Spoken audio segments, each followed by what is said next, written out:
So before we start our reviews, I do want to take a look at this color real quick, this Mocha with Cream. It's a light ash brown. In that you'll find some profuse, rich caramel highlighting, like a light caramel, medium caramel, and then you have some light honey blonde in there as well. And all of that is on a dark root. This particular Vienna roast was borrowed from my best friend. Thank you, Lisa, for allowing me to borrow it for this review. And Lisa has worn this quite a bit. So when I take this off to show you the Columbia, I'll show you some of the wear and tear around the fibers, just so that you can have an idea. I don't wear wigs often enough to really wear them out.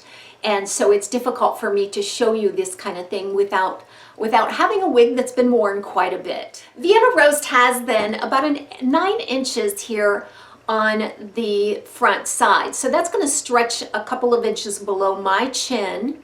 And then in the back, the total length is about 12.5 inches. The crown layer meets a 5.5 inch nape layer to give you just a solid horizontal line cut. There's about an 11-inch layer here on the sides, but it's pretty much the same length all the way around. It features a temple-to-temple lace front and left monofilament side part and weighs about 3.4 ounces. Let's go ahead and get up close on the lace front. So this Belle Tress lace front actually has pretty fine knotting there. Despite the fact that it's a very dark root, I think it's done fairly well. And then that monofilament does go back nearly to the crown.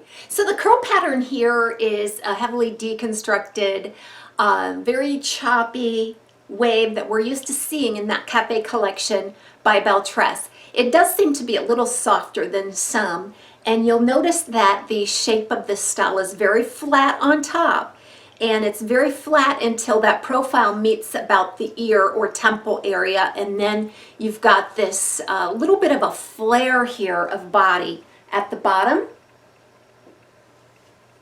The ends are tapered and textured. Typical of so many of the styles in that Belle Tress Cafe collection, first of all, it is heat friendly, as the other pieces in that collection are as well. It's a very low light density style, and it's low permatease. There's just enough permatease to obscure wefting. I don't feel like there's any coverage issues here at all. So let's go ahead now and take a look at the Columbia by Belle Tress. So Columbia, you're going to see just a slightly longer, maybe 10 inches here on the front, but overall about 14 inches as opposed to the 12.5 of the Vienna roast. The other thing is with the style, it's a little bit different. So you're going to see more layering in the back. And that nape is much longer than that crown layer. So you're getting a little bit of stacking there in the back to give you a little bit of tapering to that length. Also, Columbia seems to develop a little bit of volume, a little higher up on the style. The styles have similar features such as lace front, monofilament part, and also they weigh about the same. So the biggest difference here that you're going to see is that Columbia is longer. It also, the layering is just a little bit different. And it seems to be a little more full, a little farther up into the style. So here I'm back, I'm wearing that Columbia. So you definitely can see where there's a little bit more length, and it seems like it has a little bit more volume farther up on the style. I prefer this one over the Vienna roast because I do like a little bit more lift and a little bit more of a voluminous look farther up on the head.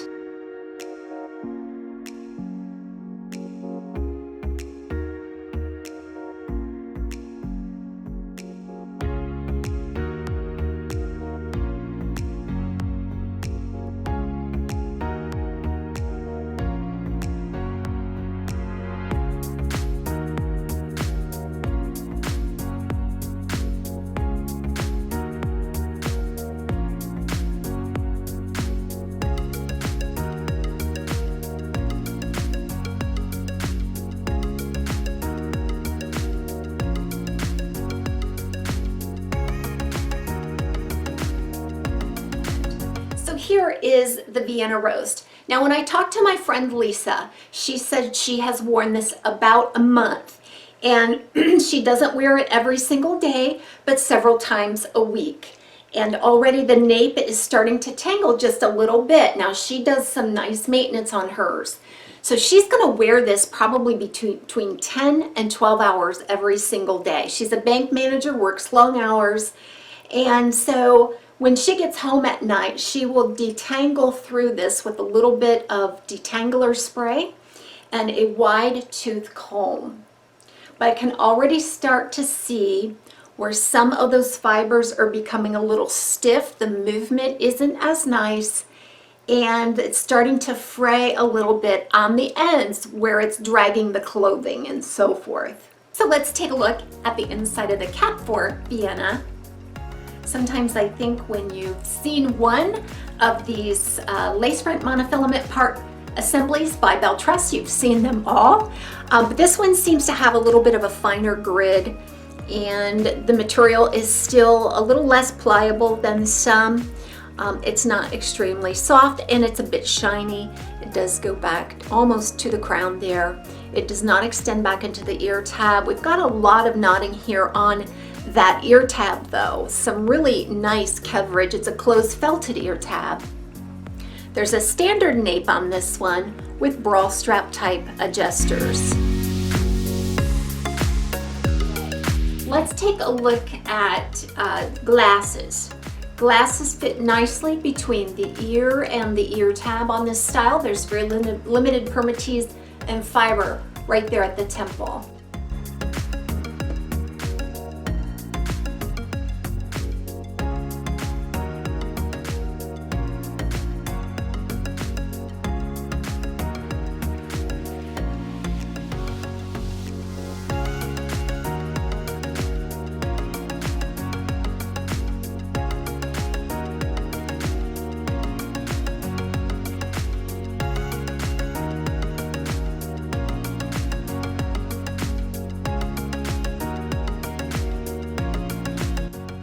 Thanks for joining me for this review of the Belle Tress Vienna Roast and comparison to the Belle Tress Columbia style. Hope you enjoyed the video. See you next time on Taz's Wig Closet at Wig Studio 1.